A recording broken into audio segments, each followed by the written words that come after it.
Congratulations, Connecticut. This is a tremendous project. It's going to bring so many benefits. Amtrak is boldly charging forward with a truly groundbreaking $1.3 billion overhaul. The Connecticut River Bridge project, right in the heart of the Northeast Corridor. This isn't just a bridge. It's a massive, game-changing leap into the future of American rail. Designed with cutting-edge precision and built for unmatched reliability, this structure promises to dramatically transform how millions of passengers move along one of the busiest rail corridors in the country. The NEC is on the verge of a historic, high-impact upgrade, one that's not just efficient, but also vitally necessary for the future of transportation. So the big question is, how will this monumental shift affect the way we travel? Stick with us as we dive headfirst into every critical detail you need to know. Let's get into it. The Connecticut River Bridge, completed in 1907, connects the towns of Old Saybrook and Old Lyme in southeastern Connecticut along the New England Central. The bridge has been a vital connection for over a century, supporting more than 50 daily Amtrak Northeast Regional and Acela trains, commuter services, and freight operations. However, as the bridge has aged, now nearly 120 years, it has faced growing challenges, including limited capacity, frequent delays, and outdated.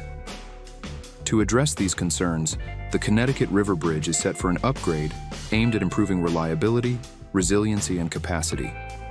The new bridge will incorporate modern engineering practices, reducing delays caused by mechanical failures and outdated infrastructure. By expanding capacity, the bridge will be better equipped to handle the growing demand for rail services, particularly as passenger services continue to increase ridership. In September 2024, the groundbreaking ceremony for the Connecticut River Bridge upgrade was held at Ferry Landing State Park, marking the official start of this crucial infrastructure project. The project that aims to modernize the Connecticut River Bridge will be carried out by a joint venture between O&G Industries and Tudor Perini, two construction firms renowned for their experience in large-scale infrastructure projects. Together, they will undertake the complex task of upgrading the bridge while preserving its historical significance. One of the primary goals of the project is to address the persistent problems with the bridge's opening and closing mechanisms, which have caused cascading delays. The new design will ensure that these delays are minimized and will help accommodate the growing demand for both passenger and freight services along the NEC. The Connecticut River Bridge is expected to be completed by July 2030, marking the end of years of planning and construction. The facelift will proceed in 4 phases, starting with Phase 1, August 2024 to late summer-fall 2028, which includes constructing temporary facilities, the new bridge, and infrastructure for electrification and communication. Rail service will remain mostly unaffected, though single-track operations will occur during contractor work. Phase 2, late 2028, focuses on completing Track 2 and its electrification, while Phase 3, late 2028 to early 2029, will complete Track 1 and its tie-ins. Phase 4, early 2029 to summer 2030, will see the demolition of the existing bridge, the completion of the new fender system, and the restoration of the Ferry Park Landing Boardwalk. Throughout all phases, the project will ensure minimal disruption to rail and maritime traffic, with the new bridge expected to be fully operational by summer 2030.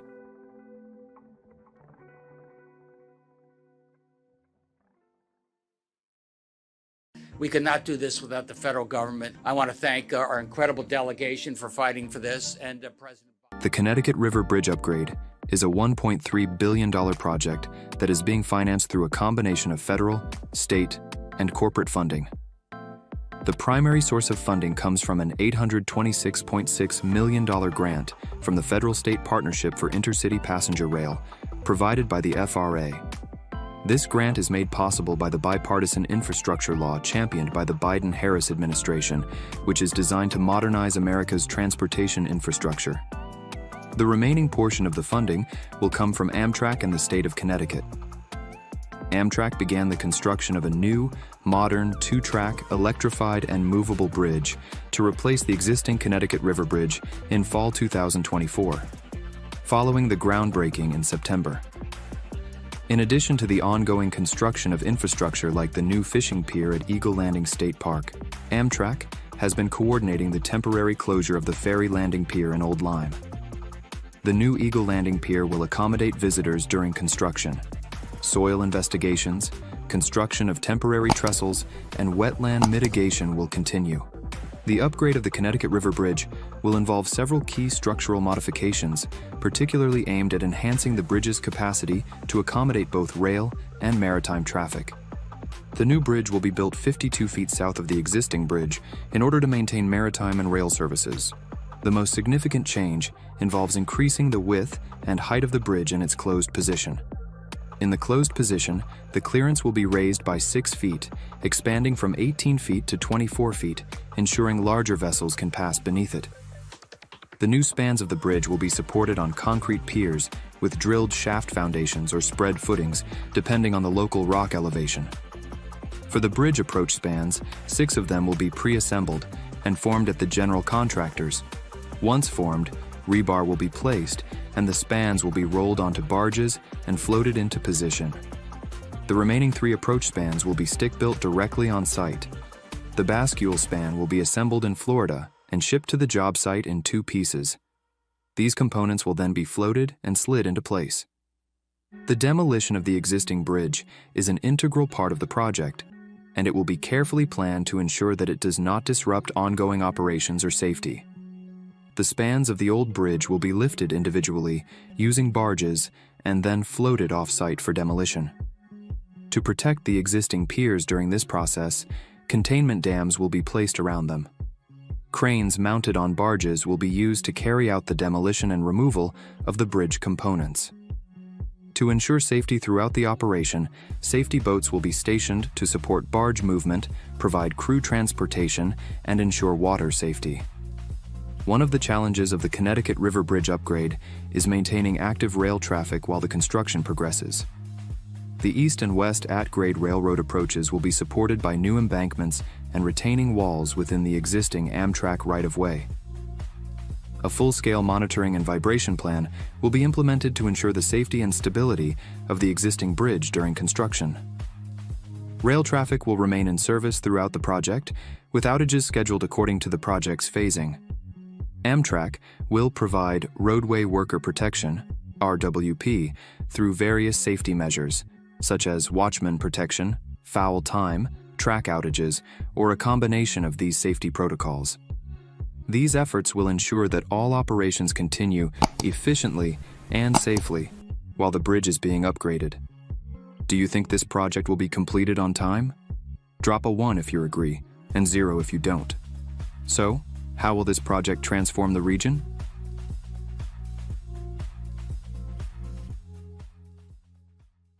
This upgrade will create a much more efficient and reliable rail network, which is crucial for both passenger and freight transportation along the NEC. One of the standout features of the new bridge is its design, which allows for a maximum operating speed of 70 miles per hour. This is a 55% increase from the current maximum speed of 45 miles per hour, enabling faster travel times for Amtrak's intercity services and Connecticut Shoreline East commuter services, as well as improving the overall efficiency of freight operations. In addition to the benefits for rail users, the new bridge will also improve maritime navigation and safety. The bridge will offer increased vertical clearance, allowing for better passage of vessels underneath, particularly during the peak boating season, when the bridge is frequently required to open for maritime traffic. This enhancement will help reduce delays and improve the flow of goods and passengers, contributing to better coordination between rail and maritime services. The upgrade to the Connecticut River Bridge is a vital component of improving the overall functionality of the Northeast Corridor. With its increased capacity and reliability, the new bridge will help alleviate the bottlenecks that currently affect this high-traffic area. Amtrak's intercity services, including the Acela Express, which provides higher-speed rail travel along the NEC, will benefit from the improved infrastructure, allowing for more frequent and punctual trains. Similarly, Connecticut Shoreline East commuter trains, which serve the local region, will operate more smoothly with reduced delays and increased reliability. Freight operators will also experience fewer disruptions, ensuring the timely delivery of goods that are vital to the region's economy. By modernizing the bridge, and integrating it into the broader efforts to upgrade the Northeast Corridor's rail infrastructure. This project will contribute significantly to the nation's transportation future. Thanks for tuning in today, everyone. Hit that subscribe button, and we will see you next time.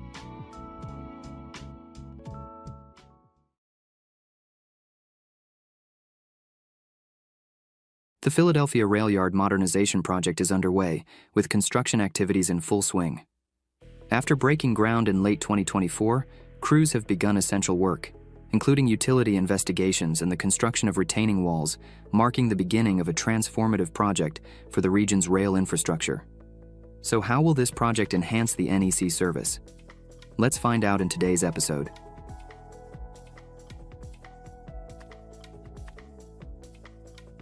The Philadelphia Rail Yard modernization project is a key initiative in Amtrak's ongoing efforts to enhance rail infrastructure across the country. Backed by a $462 million investment from the Biden-Harris administration's bipartisan infrastructure law. Set to open in 2027, the new heavy maintenance facility will revolutionize train operations in the Northeast Corridor, America's busiest passenger railroad, improving both the customer and employee experience. This project is part of Amtrak's ambitious plan to invest $5.5 billion through its annual capital program for fiscal year 2024, which aims to modernize trains, enhance stations, and upgrade critical infrastructure, including century-old tunnels and bridges. By 2027, these enhancements will help Amtrak prepare for the new trains entering service, ensuring that America's rail systems are modern, efficient, and ready for the future. Beyond the Philadelphia facility, Amtrak's broader infrastructure investment plan includes the upgrade of 6 rail yards, 5 in the Northeast and 1 in the Pacific Northwest, along with the development of several layover facilities outside the NEC. These improvements will support ongoing maintenance and repair activities, ensuring the continued growth of Amtrak's operations. Last year, Amtrak has officially begun construction on a state-of-the-art heavy maintenance facility, HMF, at Penn Coach Yard in Philadelphia, marking a significant step in modernizing its rail services. The project was launched in a ceremony attended by key figures, including Amtrak's former CEO Stephen Gardner, Federal Railroad Administrator, White House Deputy Assistant for Infrastructure Implementation, and President and CEO of the Rail Passengers Association. The new heavy maintenance facility is set to be constructed within Amtrak's existing Penn Coach Yard in Philadelphia, strategically located near the iconic 30th Street station. The new facility will be constructed in 2 phases, though no specific details were disclosed. However, according to Infotran, the lead architect of the project, a mandatory step before constructing would be relocating existing outbuildings and yard storage areas to make room for the new HMF. This could be perceived as the first step in our opinion. This so-called first step includes the construction of several new facilities, such as an over 12,000 square foot multi-use office and welfare building, a 3,300 square foot welding school, and a 3,000 square foot materials management building. These new spaces will further enhance Amtrak's operational capabilities, providing essential support to the workforce and improving the efficiency of day-to-day activities. The second phase will be constructing the new heavy maintenance facility. Within the existing Penn Coach Yard site, approximately 7.61 acres will be cleared to make way for the new facility, which includes the demolition and relocation of existing tracks and other infrastructure. Spanning nearly 350,000 square feet, the facility features a 2-bay enclosed maintenance and inspection area, equipped with specialized inspection pits, a drop table for easier maintenance access, diesel exhaust hoods, and railcar roof access via high-level platforms. It also includes fueling pads on both ends to ensure optimal fueling and service operations. Adjacent to this, a 2-track service and cleaning facility will handle routine cleaning and servicing of trains. It is equipped with additional inspection pits and pedestals, wash cabinets, and fueling pads, ensuring comprehensive support for Amtrak's diverse fleet. The facility will also feature advanced infrastructure such as 3-ton overhead cranes, a 30-ton bridge crane, and an overhead catenary system with lockout technology, all designed to improve efficiency and safety during maintenance. To support its operations, the facility includes 480 power, water, and air cabinets, providing the necessary utilities for ongoing maintenance work.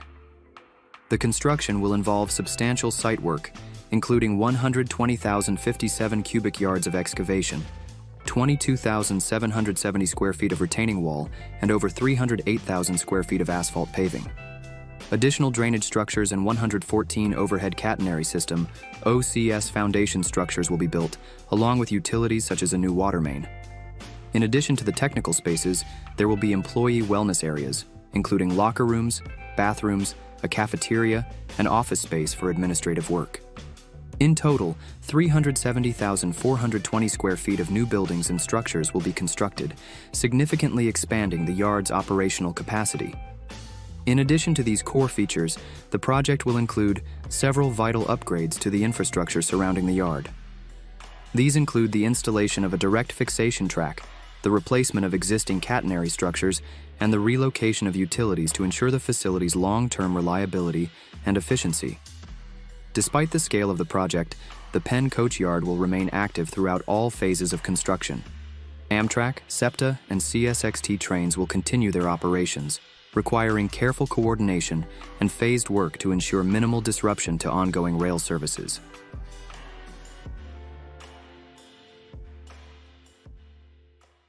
The new heavy maintenance facility, HMF, at Amtrak's Penn Coach Yard will significantly improve service reliability and frequency, directly benefiting the millions of passengers who rely on Amtrak's Acela, Northeast Regional, Keystone Service, and Pennsylvania trains traveling up and down the NEC. The new facility will speed up train maintenance and reduce turnaround times, incorporating modern maintenance practices that support daily inspections, service, and cleaning, as well as life cycle and heavy maintenance repairs. By consolidating existing functions into a single multifunctional facility, the new HMF will streamline operations and improve the overall service for passengers traveling throughout Pennsylvania and the broader Northeast Corridor. With daily inspections, service, cleaning, and heavy maintenance repairs under one roof, Amtrak will be able to operate with greater efficiency, ensuring faster and more reliable service across the region. This upgrade is expected to result in fewer delays and a more frequent train schedule, ultimately benefiting millions of passengers who rely on Amtrak for daily travel. One of the key advantages of the new facility will be its ability to support maintenance for a wide range of trains, including Amtrak's Acela, Northeast Regional fleets, as well as future high-speed and intercity train sets. The facility's modern infrastructure will allow for efficient service and repairs for electric, diesel, and dual-mode power cars, accommodating the diverse needs of Amtrak's growing fleet. Infotran, the lead architect of the project, is focusing on energy-efficient design principles, ensuring that the HMF aligns with Amtrak's sustainability goals. Incorporating green building best practices, the facility will not only reduce its environmental impact, but also provide long-term economic benefits, such as lower operating costs and improved energy efficiency. The new facility will also improve operational safety and coordination by incorporating advanced technologies like Building Information Modeling (BIM). The BIM model is being developed to facilitate the coordination of engineering disciplines and essential equipment, including forklifts, access walkways, overhead catenary systems, OCS, bridge cranes, and ventilation systems for diesel exhaust. Thanks for tuning in today, everyone. Subscribe and we will see you next time.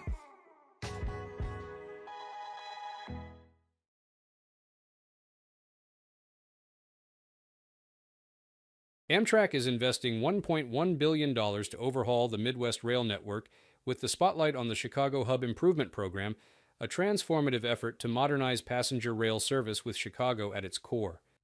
Focused on untangling decades-old bottlenecks at Union Station, this project is designed to boost connectivity, cut delays, and drive economic growth across the region. But what exactly is this project? How is this massive project being funded? And what kind of impact could it have on the future of rail travel in the Midwest? Let's break it all down. Chicago Union Station is the third busiest rail terminal in the United States, offers direct service to 375 cities and towns in 36 states, and handles approximately 120,000 passengers daily, and serves as a critical hub for Amtrak and Metro services. The station supports a vast network of routes, including long-distance trains like the Empire Builder and Southwest Chief, as well as regional services such as the Hiawatha and Michigan services. However, its aging infrastructure, much of it dating back to the early 20th century, has led to significant operational challenges. Bottlenecks caused by limited platform capacity, outdated ventilation systems, and inefficient passenger flow contribute to delays and safety concerns. Over the past 15 years, train traffic on Illinois tracks has increased by nearly 100%, exacerbating these issues. Without intervention, Chicago risks losing its status as a reliable hub for North American rail travel. The Chicago Hub Improvement Program emerges as a strategic response, aiming to modernize infrastructure, improve service reliability, and accommodate future growth.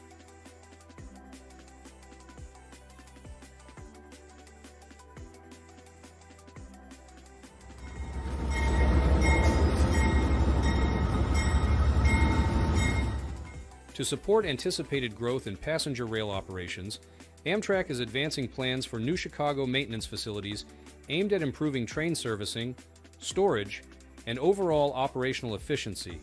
The existing facility is currently operating beyond its designed capacity, limiting Amtrak's ability to scale up service or accommodate new equipment. This project involves a comprehensive assessment of current and potential future yard properties to identify an optimal site layout that can meet both present and long-term maintenance needs. The assessment will inform decisions on facility acquisition, design, and configuration. The assessment phase is currently underway and is expected to conclude by spring 2025. It is funded through Amtrak appropriations. To move the project forward, Amtrak, in partnership with the IDOT, has submitted a $220 million grant application under the fiscal year 2024 grant program. The request includes $176 million in federal funding and a $44 million local match from IDOT, the Chicago Department of Transportation, and Amtrak. In addition, to address increasing capacity constraints along one of the Midwest's most heavily traveled rail corridors, the Southwest Michigan Capacity Enhancement Project aims to expand infrastructure along Amtrak's Wolverine and Blue Water routes. Centered on restoring 19 miles of double track between Niles and Glenwood Road, this project targets a congested, mostly single-tracked segment of Amtrak's Michigan line that currently affects both passenger service and Norfolk Southern freight operations. By enabling trains to pass without stopping, the improvements will significantly enhance reliability, reduce trip times, and support more frequent and punctual service. Preliminary engineering is currently underway and is expected to be completed by mid-2025. The effort is supported by an $8.4 million grant from the fiscal year 23 to 24 Consolidated Rail Infrastructure and Safety Improvements Program, with Amtrak and the Michigan Department of Transportation providing the required local match funding.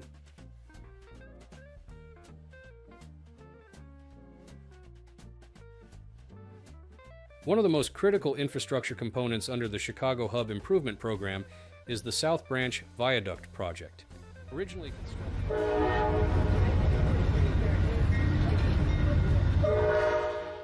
Originally constructed in 1914, the viaduct sits just 10 feet above the Chicago River and requires frequent lifts to accommodate barge traffic. These lift operations consistently disrupt Amtrak and Metra commuter trains, as well as freight rail services, creating a persistent choke point for the region's transportation network. To address these challenges, a feasibility study is currently underway, scheduled for completion by the end of 2024, but we now have no information yet. The study is evaluating options to optimize the structure's design and track configuration to minimize lift-related delays and improve operational reliability. Solutions may include reconfiguring the span to reduce lift frequency or exploring alternative alignments. Funding for the feasibility study has been provided through Amtrak appropriations. Additionally, a joint application involving Amtrak, Metra, and the Chicago Department of Transportation has been submitted for $117.6 million in federal funding. This request covers environmental clearance and state-of-good repair work associated with the viaduct bridge.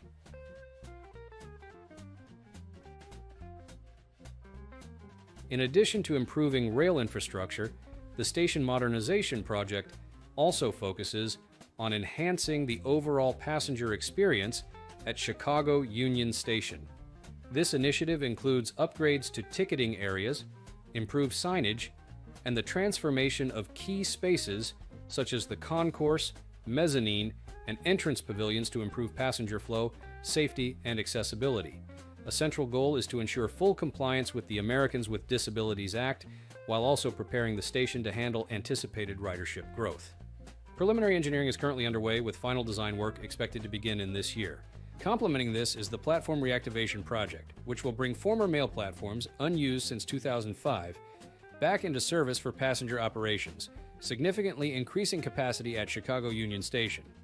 Originally designed for mail handling, these underutilized platforms will be repurposed to accommodate additional trains, easing pressure on existing infrastructure and reducing platform-related delays. Final design work is nearly complete, with construction scheduled to begin in late 2025.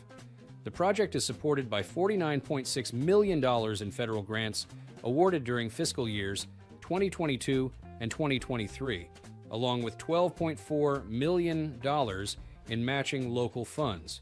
By reactivating these assets, this project will also create interim capacity, enabling the reconstruction of additional platforms. Finally, the Platform and Ventilation Improvements Project addresses long-standing challenges at Chicago Union Station, including narrow platforms and outdated ventilation systems that impact air quality and passenger comfort. The planned upgrades will expand 4 platforms and modernize the station's ventilation infrastructure to meet current environmental standards. These improvements aim to reduce congestion, enhance air circulation, especially during peak travel times. Preliminary engineering is anticipated to begin this year. The project is supported by a $160 million FY 2024 FSP funding application, which includes both federal and local contributions.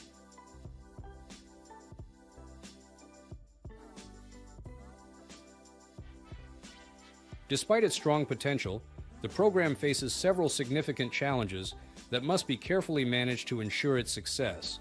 Large-scale infrastructure efforts are often vulnerable to cost overruns, especially given Amtrak's dependence on federal grants and matching funds, making disciplined financial oversight essential.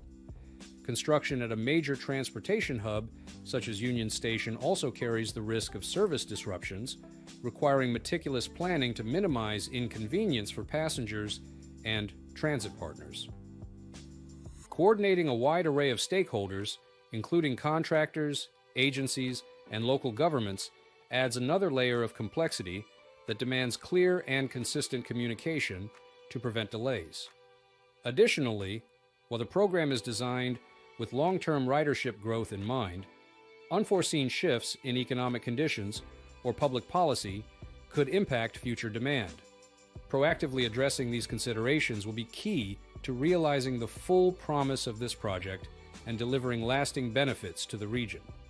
Additionally, the project includes numerous subcomponents that still need to be completed, which presents a real challenge for project management, especially when it comes to addressing delays, something all too common in federally funded construction projects. Many of these components are targeted for construction in 2025, which is already this year. Yet, as of the end of the first quarter, there have been no major updates or progress reports. What do you think about this? Do you agree with our perspective? Or if you know something different, don't forget to share it in the comments below.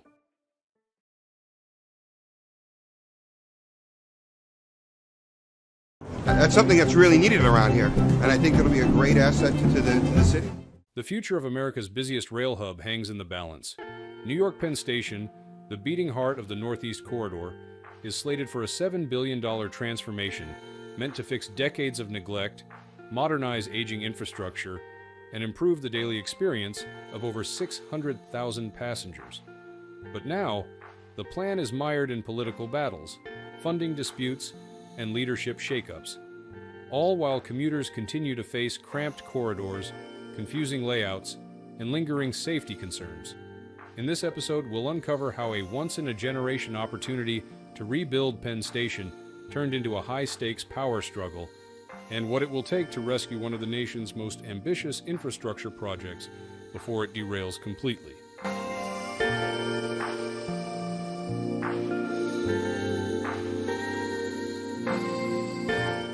we deserve it. We've been through a lot this last couple of years.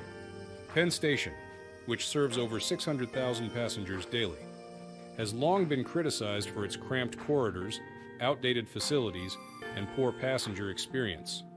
Originally completed in 1910 and demolished in the 1960s, the current underground station is often cited as a symbol of failed urban design and underinvestment in public infrastructure.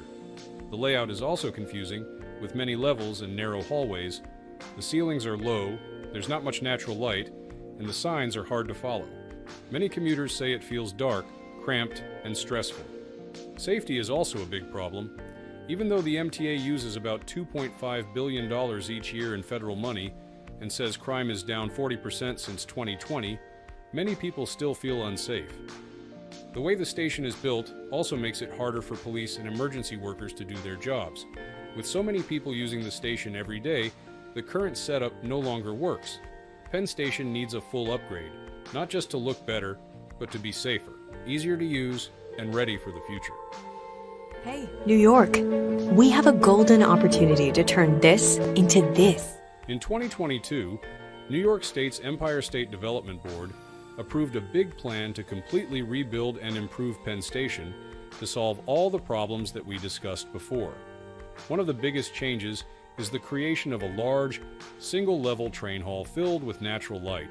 A huge 450-foot glass skylight will brighten the space, and wider hallways will help people move around more easily. The station will also get more elevators, escalators, stairs, and entrances to handle the heavy flow of daily passengers more smoothly. There are also plans to add more tracks and platforms in the future, depending on the results of ongoing studies. 2 new tunnels under the Hudson River are being considered to support more train traffic, especially as part of the larger Gateway program, a major project to improve train service between New York and New Jersey. Outside the station, the area will be made more inviting and easier to move through. A new over 30,000 square feet public plaza will include wider sidewalks, bike lanes, more seating, and green spaces.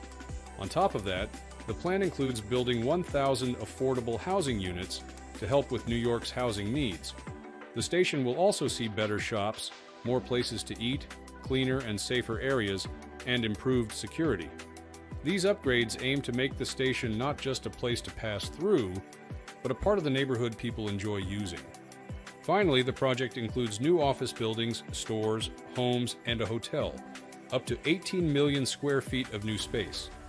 These buildings will help pay for the project by bringing in money from private companies and businesses. Altogether, the plan will turn Penn Station into a better, safer, and more useful place for everyone who lives in or visits New York City. The project is expected to create more than 50,000 good-paying construction jobs, contributing to economic growth. It aims to make Penn Station a seamlessly integrated inner-city rail hub, improving connectivity for commuters from Long Island, New Jersey, and beyond.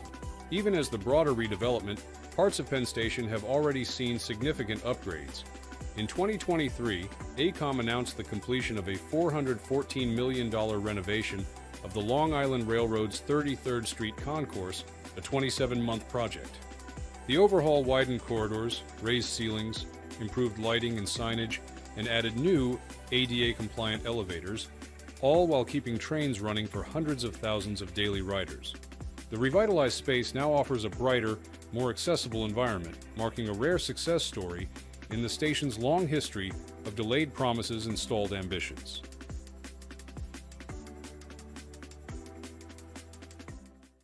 The Trump administration says it's taking over the $7 billion renovation project. In a major shakeup of one of the nation's most high-profile infrastructure projects, federal transportation officials announced that President Donald Trump is assuming direct federal control over the long-delayed reconstruction of Penn Station in New York City.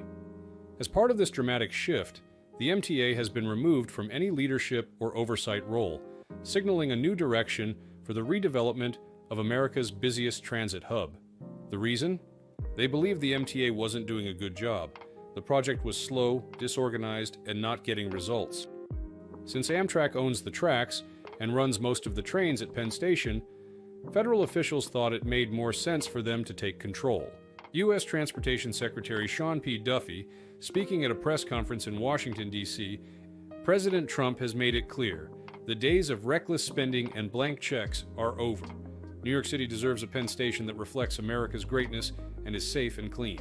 As part of the federal intervention, a $120 million federal grant previously allocated to Amtrak for planning and development has been cut.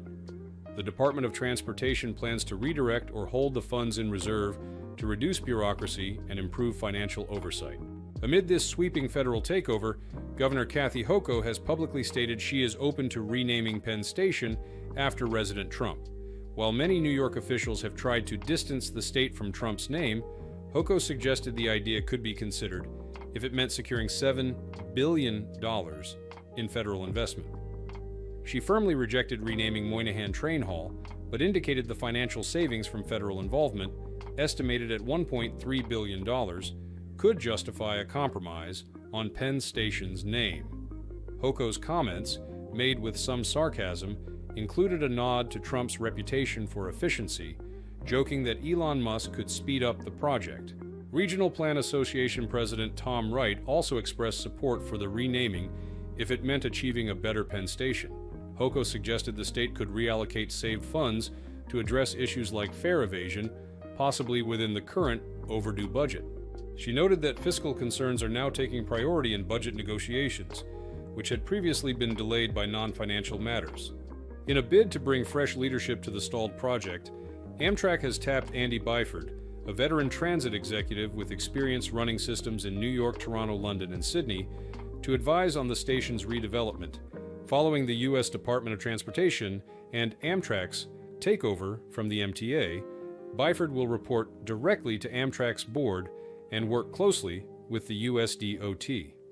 Already overseeing Amtrak's high-speed rail initiatives, Byford has been tasked with ensuring the project stays on budget, on schedule, and aligned with the federal goal of delivering a safe, clean, and modern Penn Station worthy of the American people.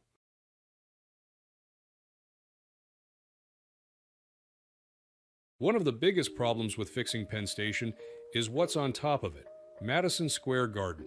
This famous arena sits directly above the train station.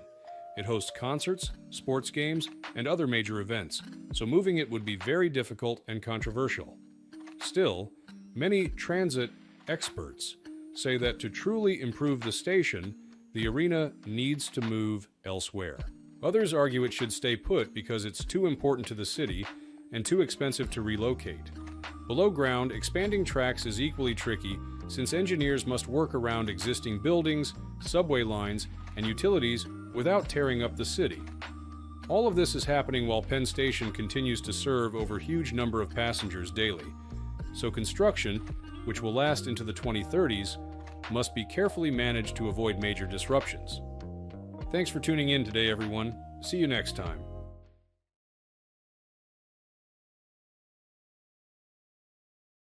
If you're planning a cross-country trip from Chicago to Los Angeles by train, the Southwest Chief is your go-to route.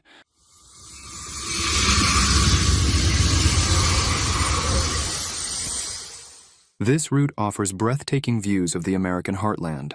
The fact, it is the only rail option. But here's the catch. While the journey may be beautiful, the train's on-time performance often leaves much to be desired, ranking among the lowest Amtrak routes in the country. It begs the question, why is Amtrak so slow, especially when trains in other parts of the world seem to glide along effortlessly? Let's take a closer look at what's causing these delays and why American trains are falling behind in today's episode of Great Train Speed. Amtrak has been the primary provider of passenger railroad service in the United States for more than 5 decades, and it plans to expand its reach to other fast-growing metropolitan areas. However, despite these ambitions, the rail network has remained largely stagnant over the past 50 years. So, what has prevented Amtrak from expanding its services? The core issue lies in the fact that Amtrak does not control all of its tracks. The majority of Amtrak's routes run on tracks owned by major freight railroads, which complicates any efforts for expansion. If Amtrak wants to increase service or introduce new routes, it must negotiate with these freight carriers. Unfortunately, the freight companies have long resisted sharing more space on their tracks for passenger trains. These companies view freight routes as a higher priority, consistently giving them precedence over passenger service. The Northeast Corridor, NEC, stands as an exception to this issue, as Amtrak owns its passenger tracks in this region, which supports a heavily utilized passenger corridor. This ownership allows Amtrak to operate more trains with greater frequency, resulting in significantly higher ridership compared to other parts of the country. However, the NEC faces its own set of challenges.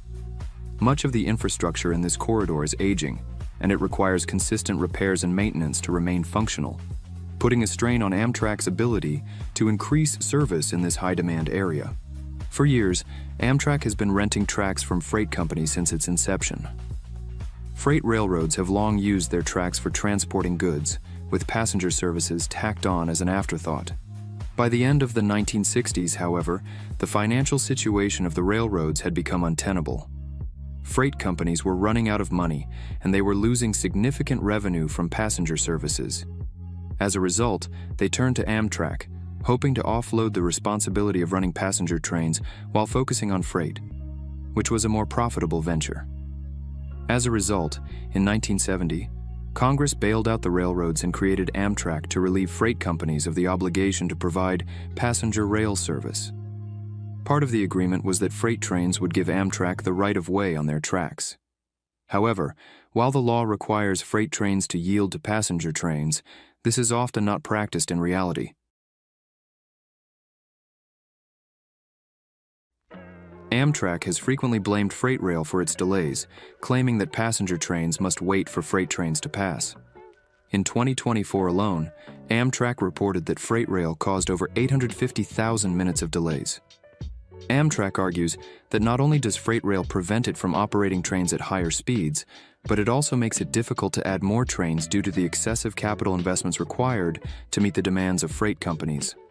In November 2020, the Federal Railroad Administration, FRA, introduced a Customer On-Time Performance, OTP standard, setting a minimum threshold of at least 80% for intercity passenger rail service. This standard is part of a broader push to improve reliability and service quality across the Amtrak network. As of the Amtrak Host Railroad Report Card for calendar year 2024, all 14 long-distance routes failed to meet the FRA's minimum on-time performance standard of 80%. Among these, the Southwest Chief ranked the lowest, with a dismal 33% on-time performance. However, there was a bright spot in the report when the City of New Orleans reached 79% on-time performance, just shy of the target. A similar trend can be observed with state-supported routes, where more than half of the routes failed to meet the on-time performance standard. The Keystone service, however, stood out as the top performer among state-supported routes, offering the best on-time service. On the other end of the spectrum, the Carolinian route saw a significant shortfall, with only 47% of customers arriving on time. These numbers reflect the ongoing challenges Amtrak faces in trying to maintain a reliable and efficient rail service, especially when its operations are heavily impacted by external factors like freight delays. Among the host railroads, Canadian Pacific Kansas City Railroad, CPKC, has consistently earned an A grade for more than 6 years straight, setting a high standard for on-time performance. This impressive track record highlights CPKC's efficiency in managing its operations, ensuring minimal disruptions for passenger services. Meanwhile, Union Pacific, which has historically faced challenges with on-time performance, saw the most significant improvement over the past 4 years. So, how can Canadian Pacific Kansas City Railroad maintain on-time performance for that long? First, CPKC has maintained a solid track record, consistently delivering A grades and low delay rates. This reliability indicates their ability to effectively manage passenger train schedules. The merger between Canadian Pacific and Kansas City Southern, CPKCS, has also played a crucial role, providing CPKCS with enhanced operational efficiency and increased track capacity. This merger has proven to be beneficial for Amtrak, with the improved capacity helping to ensure smoother operations and fewer delays. Amtrak has publicly acknowledged the positive impact of the CPKCS merger on intercity passenger rail service. In addition to these operational improvements, investments have been a significant factor in CPKC's success. In fiscal year 2024, Amtrak invested a substantial $4.5 billion into infrastructure upgrades. Since CPKC operates some of the tracks used by Amtrak's passenger trains, these upgrades are expected to further improve punctuality across the board. However, there are still routes like the Borealis and Empire Builder that require upgrades. Addressing these will be crucial for maintaining or improving on-time performance across all of Amtrak's services. In conclusion, Amtrak's on-time performance struggles stem from a mix of historical issues, competition with freight railroads, and underinvestment in infrastructure. While recent investments and legal changes offer hope, the path to improvement is long. Success stories like the Canadian Pacific Kansas City Railroad's efficiency show that with the right resources and partnerships, Amtrak can improve. However, the challenge remains. Can it catch up with global standards for reliable passenger rail service? Drop a 1 if you agree, and 0 if you don't. Now, has the history of freight rail and Amtrak been always in somewhat harmony like the Amtrak and CPKC?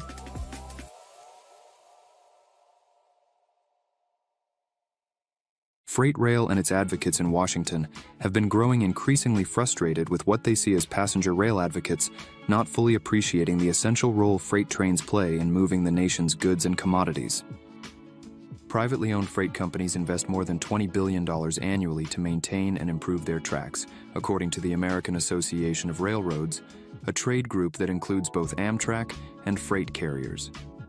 This group contends that both Amtrak and freight rail share the same goal: providing efficient and reliable service for both passengers and freight customers across the country. Despite these claims, freight railroads argue that they do a better job of making way for Amtrak trains than Amtrak often suggests. But with the law requiring freight trains to prioritize passenger service, the question remains: why hasn't this requirement been enforced? There are two main reasons behind Amtrak's struggles. First, it has spent much of its history simply trying to survive, operating on limited budgets and unable to buy more track access from freight railroads, which have no incentive to share their busy and valuable networks. Second, Amtrak has lacked a strong legal framework to enforce its rights ever since the inconsistent Interstate Commerce Commission was dissolved. In 2008, Congress tried to address these issues by creating on-time performance metrics to hold freight railroads accountable. After years of legal challenges, these metrics finally took effect in 2021. Amtrak used this new authority in December 2022, filing a complaint against Union Pacific over severe delays on the Sunset Limited line. Union Pacific responded by emphasizing the need for realistic scheduling, highlighting the ongoing tension between freight and passenger priorities.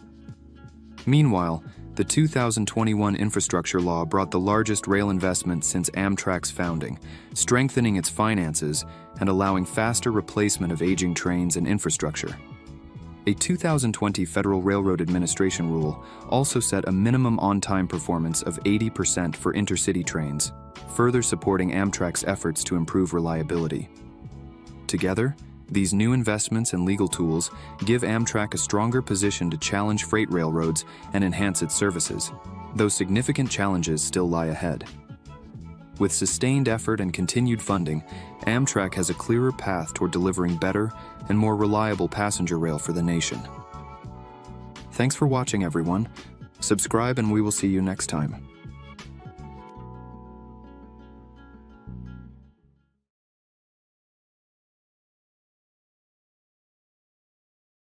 Recently, the Trump administration has shocked the entire train system with a crazy action on one of Amtrak's most profitable regions. This once again tells us that the United States will still decide to be laughed at by other countries when it comes to the public transit system. So what happened? We will discuss everything about this in today's episode of Great Train Speed. When we talk about passenger rail in the United States, leaving out the Northeast Corridor, NEC, would be a serious oversight. It's not just any train route. It's Amtrak's busiest and most vital artery, stretching from Washington, D.C. to Boston and supporting over 2,200 trains per day. Every year, millions of Americans depend on the Northeast Corridor for travel. This trend continued strongly in fiscal year 2024, with a steady increase in ridership. Amtrak, for instance, saw a 15.9% year-over-year rise in weekday ridership on the corridor, surpassing pre-pandemic weekday numbers by 4.2%, with an average of 44,000 weekday riders. The increase in weekend passengers was even more significant, exceeding fiscal year 2019 weekend ridership by 26.7%.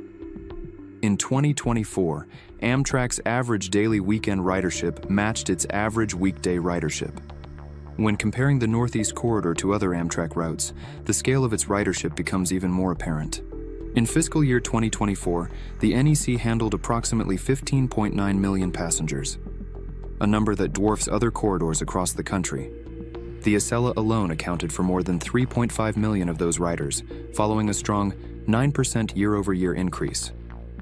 Meanwhile, the Empire Service, which connects New York City to Niagara Falls, carried just over 2 million passengers. The Pacific Surfliner, a popular route along California's coast, reached similar levels, slightly exceeding 2 million. Other corridors like Amtrak Virginia and Amtrak Cascades posted record numbers, 1.4 million and just under 1 million riders respectively. The contrast highlights a clear reality. No other corridor comes close to matching the Northeast Corridor's scale, speed, or strategic importance in the national rail network. Each of these routes plays an important role in its own region, but none come close to matching the scale and density of the NEC. Simply put, the Northeast Corridor accounts for the lion's share of Amtrak ridership. It supports the national brand, generates the highest revenue, and operates in some of the most complex and congested transportation markets in the country. The numbers make it clear, the NEC isn't just another train line. It's the core of Amtrak's network, and without it, the whole system would struggle both financially and operationally. So what's going on with the NEC? On June 2nd, 2025, Trump administration has proposed a budget call for a 25% cut in Amtrak's Northeast Corridor funding. Specifically, the administration is suggesting Congress allocate only $850 million to the NEC for fiscal year 2026, down from $1.14 billion the year before. This proposed reduction comes at a time when the overall budget for the Federal Railroad Administration, FRA, has actually increased, rising from $16.1 billion in 2025 to $16.4 billion in 2026. But the portion going to Amtrak remains constrained, only $1.6 billion for its entire year national network. While that's up from $1.3 billion the previous year, it's still far from adequate when you consider the size and scope of Amtrak's responsibilities. In 2024, Amtrak generated $2.5 billion in ticket revenue, showing it's not just a public service, it's a major economic engine. But unlike highways and airports, which routinely receive large-scale federal funding, the NEC still struggles for consistent investment. For a country investing billions into roads and aviation, this shift in priorities feels like a missed opportunity. If the U.S. is serious about modern transportation, the NEC deserves more than minimal support. It's not just about saving a train line. It's about making a long-term investment in mobility, economic growth, and environmental sustainability. And the data already proves the impact is real. What's missing is the political will. Do you think cutting down the funding for the NEC is a big mistake? Drop a 1 if you agree, and 0 if you don't. So why does the NEC need a major investment? Even with all the benefits the Northeast Corridor brings to the region, fast connections, economic productivity, and daily convenience, it's also facing some serious challenges. And most of them come down to one thing: money. At first glance, Amtrak's Acela service seems like a modern success story. It's the fastest option for rail travel in the United States, and it's growing in popularity. But dig a little deeper, and the picture becomes more complicated. Despite its reputation, Acela averages only about 70 miles per hour, well below what we'd expect from high-speed rail systems in Europe or Asia. The main reason? Aging infrastructure and shared track usage with freight trains. Right now, nearly 40% of Amtrak's Northeast Corridor trains experience delays. These are caused by everything from track congestion to outdated signal systems to mechanical issues. Some of the most critical parts of the corridor, the Baltimore and Hudson River tunnels, are more than 100 years old and badly deteriorated. They frequently cause delays for Acela, frustrating travelers who expect faster, more reliable service.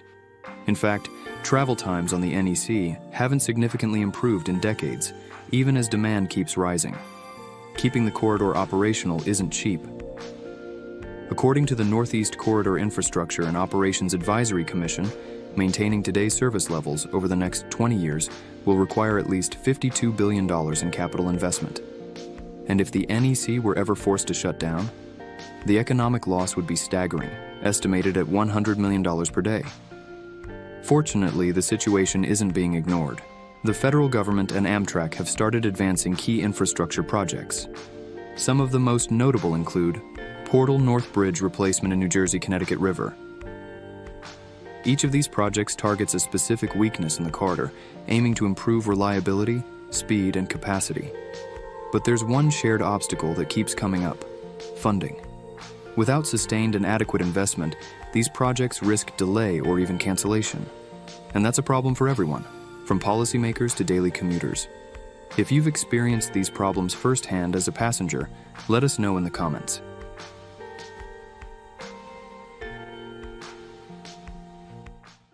Now, with this U.S. funding rail in mind, let's have a bigger picture point of view, especially about high-speed train. Let's be honest. When you compare the U.S. train system to places like Japan, France, or especially China, the gap is pretty obvious. Both the U.S. and China have large national rail networks, but how they build and run their trains couldn't be more different, especially when it comes to speed, scale, and investment. In China, high-speed rail is a huge part of the country's growth strategy. Over the last 20 years, they've built the largest high-speed rail network on the planet, more than 40,000 kilometers of dedicated track. Their trains, like the Fuxinghao, hit speeds of 350 kilometers per hour and can get you from Beijing to Shanghai in under 5 hours. And unlike in the US, these tracks are built just for passenger trains. No sharing with freight, no squeezing through outdated tunnels. In 2024, China's high-speed rail network handled more than 4.3 billion passenger trips. The trains are fast, affordable, and connect directly to big cities and industrial zones. Places like Wuhan, Zhengzhou, and Guangzhou are now major rail hubs, helping people move faster and boosting the local economy along the way. And when it comes to money, China isn't holding back. In 2024, they invested around $118 billion into rail, most of it going into high-speed lines. Just that year alone, they added over 3,000 kilometers of new track, nearly 80% of it high-speed. Projects like these are fully planned by the government and tied right into their economic goals. Some routes even turn a profit, but others are funded just to help certain regions grow. Either way, it's clear, China sees rail as a long-term investment, not just another way to get from point A to B. Now compare that with the US intercity rail, which is mostly handled by Amtrak. Take the Acela, for example.